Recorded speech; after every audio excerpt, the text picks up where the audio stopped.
Good morning. हमारा chapter चल रहा है विश्व जनसंख्या का वितरण, घनत्व, वृद्धि, जिसमें से हमने जनसंख्या वितरण को पढ़ लिया। विश्व के अंदर जनसंख्या का फैलाव है, स्थानिक फैलाव है, वो कहाँ कहाँ पे कितना कितना है, वो हमने पढ़ा था। आज हमारा टॉपिक है जनसंख्या घनत्व।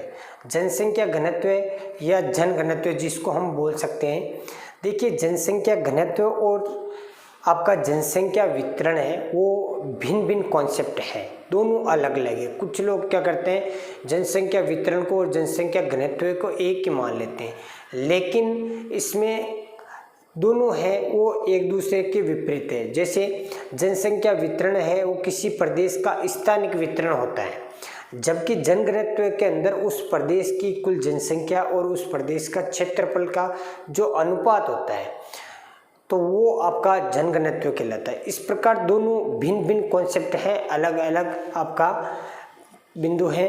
तो आज हमारा टॉपिक है जनसंख्या घनत्व। देखिए, जनसंख्या घनत्व होता किसे कहते हैं या होता क्या है। जनसंख्या घनत्व के अंतर्गत किसी भौगोलिक प्रदेश या किसी प्रदेश में निवास करने वाले लोगों की संख्या तथा उस प्रदेश का कुल क्षेत्रफल के अनुपात को जनसंख्या घनत्व या जनघनत्व कहा जाता है। वापस रिपीट कर रहा हूँ, किसी प्रदेश की कुल जनसंख्या तथा उस प्रदेश का कुल क्षेत्रफल के अनुपात को जनसंख्या घनत्व कहा जाता है। अब देखिए, इसके अंदर एक तो किसी प्रदेश से, कोई भी प्रदेश है उसका कुल जनसंख्या और उस प्रदेश का कुल क्षेत्रफल, इन दोनों के अनुपात को क्या कहा जाता है, जनघनत्व कहा जाता है। किसी प्रदेश की कुल जनसंख्या तथा उस प्रदेश का कुल क्षेत्रफल के अनुपात को जनघनत्व कहा जाता है। अब देखिए, दोनों का पारस्परिक अनुपात बोल सकते हैं, इसको ही जनघनत्व कहा जाता है। जनघनत्व ज्ञात करने का जो सूत्र होता है वो यही है, कुल जनसंख्या बटा कुल क्षेत्रफल। यानी किसी प्रदेश की कुल जनसंख्या है, जैसे भारत है, भारत की कुल जनसंख्या और भारत के कुल क्षेत्रफल का क्या करना है, उसमें भागफल देके आपको जनघनत्व निकालना होता है। यानी दोनों का जो अनुपात है वही क्या कहलाता है, जनघनत्व है। अब देखिए, कभी कभार क्वेश्चन आता है कि जनसंख्या घनत्व हम क्यों पढ़ते हैं, जनघनत्व का क्या महत्व है। तो देखिए, कोई भी जनघनत्व, किसी प्रदेश का हम जनघनत्व निकालना है तो किसी प्रदेश की उन्नति और भावी विकास के अनुमान लगाने के लिए जनघनत्व का उपयोग किया जाता है। यानी किसी प्रदेश की उन्नति, कोई भी प्रदेश है उसकी उन्नति कितनी हुई है या कितनी होनी बाकी है, और भावी विकास यानी आने वाले समय के अंदर उसकी कौन कौन सी वहाँ पर योजनाएं संचालित करनी है, तो उन दोनों के जो अनुपात होता है या उन दोनों का अनुमान लगाने के लिए जनघनत्व का पता लगाता है। यानी किसी प्रदेश के अंदर पाए जाने वाले जितने भी संसाधन हैं वो कितनी मात्रा में है, उसका कितना दोहन कर लिया गया है और कितना वो शेष बचा है, तो वो और वहाँ पर जनसंख्या का दबाव कितना है, इन सभी चीज़ों का पता हमारे को जनघनत्व निकालने के बाद ही पता चलता है। तो कहने का मतलब है कि आपके जनघनत्व होता है वो कोई भी क्षेत्र होता है, उस क्षेत्र की जो आपके पाए जाने वाले जितने भी प्राकृतिक संसाधन है, जैसे जलाशय, मिट्टी है, वन संपदा है, उन सभी का किस प्रकार संरक्षण या किस प्रकार उपयोग में लेना है, वो वहाँ की आपके जनघनत्व के आधार पर प्रदर्शित होता है या उस क्षेत्र का विकास उसी आधार पर निश्चित होता है या डिसाइड किया जाता है। तो इसलिए जनघनत्व का प्रमुख जो महत्व है वो है किसी प्रदेश की उन्नति और विकास। अगर बात कर लें कि जनघनत्व का क्या महत्व है, तो महत्व है किसी भी प्रदेश है, किसी प्रदेश की उन्नति व भावी विकास का अनुमान लगाने के लिए जनघनत्व का उपयोग किया जाता है। अब देखिए, इसलिए जनघनत्व का उपयोग किया जाता है। अब जनघनत्व मान लीजिए कि अब जो जनघनत्व है इसके कुछ प्रकार दे रखे हैं, जनघनत्व के प्रकार।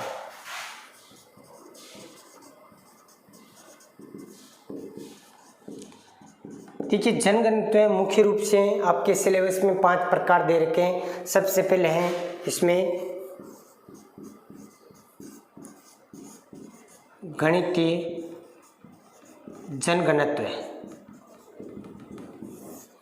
देखिए, गणितीय जनघनत्व आपका वो आपके जनसंख्या घनत्व वाला ही इसके अंदर सूत्र लगेगा, वही जनघनत्व गणितीय जनघनत्व कहलाएगा। तो गणितीय जनघनत्व वो घनत्व होता है जिसमें किसी प्रदेश की कुल जनसंख्या तथा उस प्रदेश का कुल क्षेत्रफल के जो अनुपात होता है उसी को क्या कहा जाता है, गणितीय जनघनत्व कहा जाता है। तो गणितीय जनघनत्व का सूत्र हो गया कुल जनसंख्या बटा कुल क्षेत्रफल, ये आपका गणितीय जनघनत्व। यानी कहने का मतलब है जो जनसंख्या घनत्व का सूत्र है वो गणितीय जनघनत्व का सूत्र होगा। जैसे इसको एग्जाम्पल किसी मान लीजिए एक्स प्रदेश है, यानी कोई भी प्रदेश है, उसका जनघनत्व है वो 100 वर्ग किलोमीटर है और वहाँ की जनसंख्या मान लीजिए आपके लगभग 1.5 लाख है। जैसे किसी प्रदेश की जनसंख्या है वो आपके 1.5 लाख है और वहाँ का जनघनत्व है 100 वर्ग किलोमीटर है, तो वहाँ का जनघनत्व है वो कितना आ जाएगा, 1500 व्यक्ति प्रति वर्ग किलोमीटर उस प्रदेश का जनघनत्व हो जाए। कई बार एग्जाम में भी 2-3 बार आ चुका है, 2013 2015 के अंदर कि एक क्वेश्चन आया था, किसी एन प्रदेश का जो क्षेत्रफल है वो 100 वर्ग किलोमीटर, या कोई भी आंकड़ा दे सकते हैं, एन प्रदेश का वर्ग 100 वर्ग किलोमीटर क्षेत्रफल है तथा उस प्रदेश की जनसंख्या 1.5 लाख है, तो उस प्रदेश का जनघनत्व ज्ञात कीजिए। तो इस प्रकार आपको क्या करना है, वो आपको ऊपर की ओर कुल जनसंख्या दर्शाना है, नीचे उसका क्षेत्रफल देना है, क्षेत्रफल लगाना है, उसके बाद में उसका भागफल देके उसका जनघनत्व आपको ज्ञात करना है। दूसरा जो जनघनत्व है आपका आर्थिक जनघनत्व। आर्थिक जनघनत्व, देखिए आर्थिक जनघनत्व के अंदर क्या होता है, आर्थिक यानी अर्थव्यवस्था से संबंधित यानी संसाधनों से संबंधित होता है। आर्थिक जनघनत्व के अंदर किसी प्रदेश की कुल जनसंख्या तथा उस प्रदेश में पाए जाने वाले कुल संसाधन की मात्रा या संसाधन का अनुपात ही क्या कहलाता है, आपका आर्थिक जनघनत्व कहलाता है। तो इसका सूत्र हो जाएगा कुल जनसंख्या बटा कुल संसाधन, या केवल आप संसाधन भी लिख सकते हो। तो उस प्रदेश के अंदर कितनी जनसंख्या है तथा उस प्रदेश के अंदर कौन कौन से संसाधन पाए जाते हैं, इस प्रकार आपको वहाँ की उस प्रदेश का आर्थिक जनघनत्व ज्ञात हो जाएगा। फिर अगला है आपका कायिक घनत्व, उसके अंदर 3rd नंबर है कायिक जनघनत्व। इसके अंदर कुल जनसंख्या बटा कुल कृषि योग्य भूमि। देखिए इसके अंदर कायिक घनत्व के अंदर है किसी प्रदेश के अंदर कितनी जनसंख्या है तथा उस प्रदेश के उस कुल जनसंख्या में से कितने लोग हैं वो आपके कितनी भूमि पे कृषि करते हैं। जैसे मान लीजिए किसी प्रदेश के अंदर है, मान लीजिए आपका राजस्थान है, राजस्थान की कुल जनसंख्या कितनी है और राजस्थान के अंदर कितनी भूमि है, जो क्षेत्रफल है उस क्षेत्रफल की कितनी भूमि पे कृषि कार्य किया जाता है, तो उस केवल कृषि कार्य वाली भूमि का भागफल देके आपको कायिक घनत्व निकाला जाता है। जैसे राजस्थान की जनसंख्या मान लीजिए लगभग आपकी 7.5 करोड़ है, उसमें से क्षेत्रफल है वो 34/239 है, तो उसमें से आपको क्या करना है, उसमें से कृषि योग्य भूमि का भागफल देखिए आपको कायिक घनत्व निकालना है। इस प्रकार कायिक घनत्व निकाल, देखो इसके अंदर सभी के अंदर ऊपर कुल क्षेत्रफल कुल जनसंख्या, इधर भी कुल जनसंख्या, इधर भी कुल जनसंख्या, लेकिन नीचे वाला सब जगह चेंज है। कुल कृषि, इसमें कुल संसाधन है, इसमें कुल कृषि योग्य भूमि, ओनली फॉर कुल भूमि ने ओके। जैसे इसके अंदर कुल क्षेत्रफल है, लेकिन इसमें केवल क्या है, कुल कृषि योग्य भूमि, यानी ऐसी भूमि जिसके ऊपर केवल कृषि कार्य किया जाता है, प्रति भूमि नहीं, केवल कृषि कार्य, आपकी कृषि योग्य या कृषि भूमि को जोतते हैं वही भूमि इसके अंदर काउंट होगी। अगली है आपके कृषि घनत्व।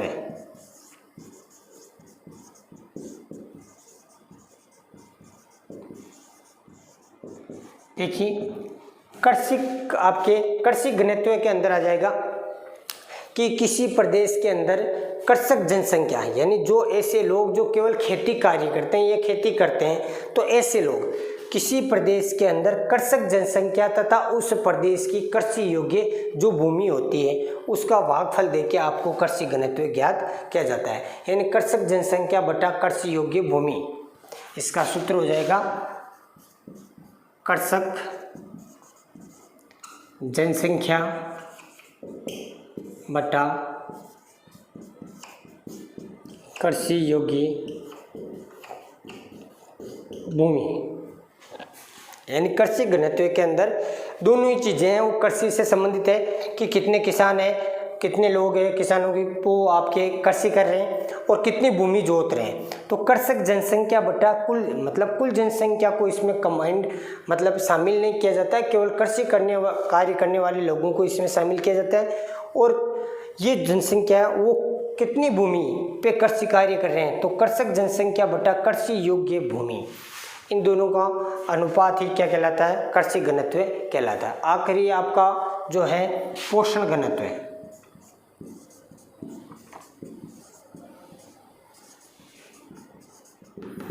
देखिए पोषण घनत्व के अंदर क्या होगा, कुल जनसंख्या बटा भोज्य या खाद्य योग्य आपके फसलों का क्षेत्रफल, यानी भोज्य फसलों का क्षेत्रफल, कुल जनसंख्या बटा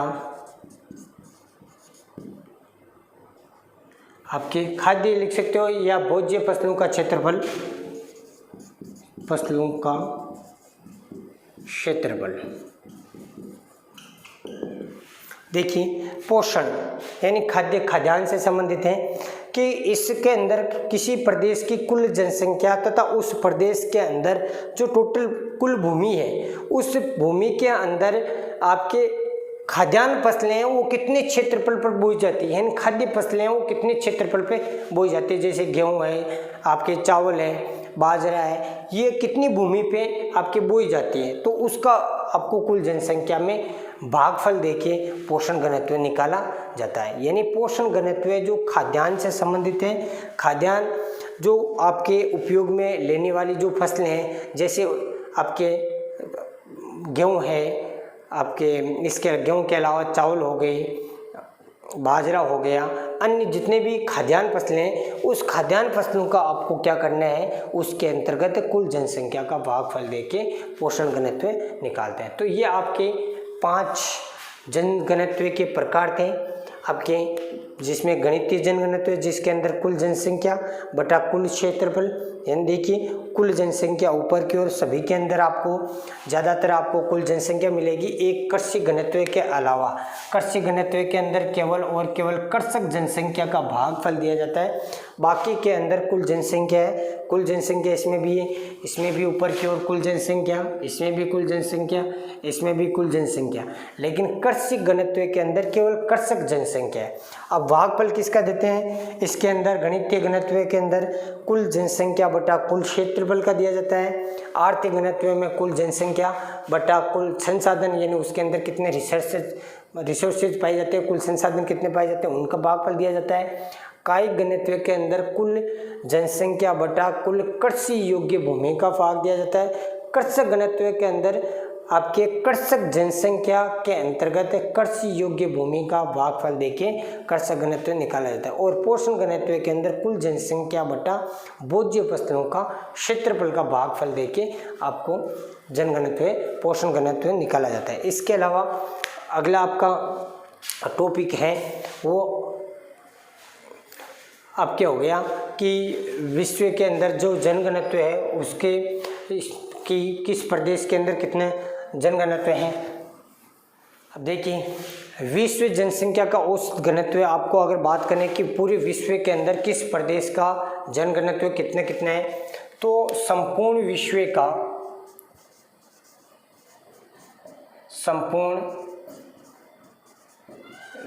का जनघनत्व वो है 47। यानी संपूर्ण विश्व का जो आपके क्षेत्रफल आपका जनघनत्व है वो आपके कितने हैं 47 है। अब देखिए ये कैसे निकाला गया। जैसे मान लीजिए संपूर्ण विश्व का जो क्षेत्रफल है वो है 51 करोड़ वर्ग किलोमीटर। इसमें से 51 करोड़ में से लगभग 36.6 करोड़ ये है जलीय भाग, ठीक है। और आपके 14 इसके अंतर्गत 4 करोड़ है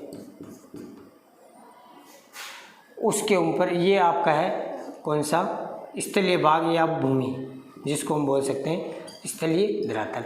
तो 14.4 करोड़, यानी कहने का मतलब इससे कुल जनसंख्या देश पूरे विश्व की कुल जनसंख्या लगभग मान लीजिए 8 अरब के आसपास, तो 8 अरब के अंदर 14.4 करोड़ वर्ग किलोमीटर का भागफल देके संपूर्ण विश्व का जनघनत्व निकाला गया। तो इस प्रकार आपको क्या का जनघनत्व निकाला जाता है। तो इस जलीय आपका स्थलीय भाग कितना है 14.4, क्योंकि ये तो आपका 36.6 करोड़ वर्ग किलोमीटर है, 36.6 करोड़ वर्ग किलोमीटर ये जलीय भाग है, 14.4 करोड़ वर्ग किलोमीटर वो स्थलीय भाग है।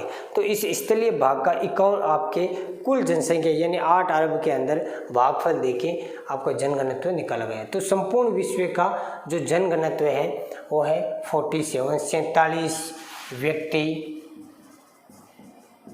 प्रति वर्ग किलोमीटर। अगर हम बात करते हैं कि संपूर्ण विश्व के अंदर सर्वाधिक जनघनत्व वाला अगर बात करें कि महाद्वीप कौन सा है, तो संपूर्ण विश्व के अंदर जनघनत्व वाला महाद्वीप है एशिया। और एशिया का जो जनघनत्व है वो आपका है 116 व्यक्ति प्रति वर्ग किलोमीटर। दूसरा सबसे अधिक जनघनत्व वाला महाद्वीप है वह है यूरोप, जिसका जनघनत्व है 32 व्यक्ति प्रति वर्ग किलोमीटर। तीसरा सबसे अधिक जनघनत्व वाला है अफ्रीका, इसका जनघनत्व है 27 व्यक्ति प्रति वर्ग किलोमीटर। 4 नंबर पे आपका है दक्षिण अमेरिका, ना कि उत्तरी अमेरिका। ध्यान रखना पहले जनघनत्व ज़्यादा है वो उत्तरी अमेरिका के बजाय किसका है दक्षिणी अमेरिका का है, वो जनघनत्व है 20 व्यक्ति प्रति वर्ग किलोमीटर। अब आपका 5 नंबर पे है उत्तरी अमेरिका। उत्तरी अमेरिका का जो जनघनत्व है वो है 16 व्यक्ति प्रति वर्ग किलोमीटर। और अंतिम है वो है आपका ओसेनिया, जिसके अंदर ऑस्ट्रेलिया, न्यूजीलैंड और उसके जितने भी द्वीप समूह हैं वो मिलके ओसेनिया का निर्माण करते हैं। तो ओसेनिया उसका जनघनत्व है 3 व्यक्ति प्रति वर्ग किलोमीटर। ठीक है, तो ये आपका जनघनत्व है 2013 के आंकड़ों के आधार पर। संपूर्ण विश्व का जनघनत्व 47 व्यक्ति प्रति वर्ग किलोमीटर। सर्वाधिक अगर बात करें कि सबसे अधिक विश्व में किस महाद्वीप का जनघनत्व है, तो एशिया महाद्वीप का 116। सबसे अगर बात करें सबसे कम है तो किसका है ओसेनिया का 3 व्यक्ति। इसके बाद में यूरोप का 2 नंबर पे आता है 32, फिर अफ्रीका 27, उसके बाद दक्षिण अमेरिका 16 और उसके बाद में उत्तरी अमेरिका 16। अब बात करें अगर किसी क्षेत्र की बात करें कि संपूर्ण विश्व के अंदर सर्वाधिक जनघनत्व है वो किसका है या किस देश का है, तो वो बात है सर्वाधिक जनघनत्व वो है सिंगापुर। और सिंगापुर का जो जनघनत्व है वो आपके है 7,797 व्यक्ति प्रति वर्ग किलोमीटर। यानी सिंगापुर का जो जनघनत्व है वो है 7,797 व्यक्ति प्रति वर्ग किलोमीटर। ठीक है, अगर ये तो सर्वाधिक हो गया। अगर न्यूनतम अगर बात करें कि विश्व के अंदर ऐसे प्रदेश है जहाँ पर एक व्यक्ति से भी कम लोग रहते हैं, तो आपने नाम सुना है ग्रीनलैंड, साइबेरिया,